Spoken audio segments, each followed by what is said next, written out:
Овој период, покрај зголемената опасност од избувнување пожари, се јавува проблемот и со палењето на дивите депонии. Покрај палењето на насобраниот отпад од секаков вид, надлежните многу често се соочуваат и со појавата на палење кабли и гуми.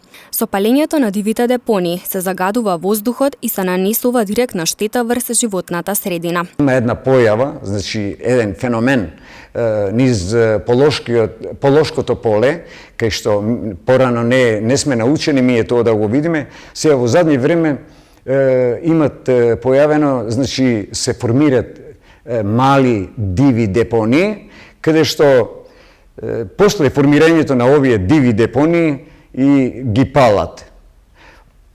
Со нивното палење, значи, се знае што се отруе и полето, и природата, и ни ваѓат, реков преска, и многу работа и на нас, што ете има места кај што не можеме ми и да имаме пристап со нашите противпожарни возила, но и лично ние како пожарникари не можеме да стигнеме на време и на лице место. Општините да не дозволуваат палење на дивите депонии, апелираат од територијалната противпожарна единица. Дивите депонии би апелирал и до кај нашите градоначалници, биејќи законска обврска е на, да речем, за градоначалниците од руралните општини, значи законска обврска им е да формират просторни сили, нивни, и за секој момент и тие да бидат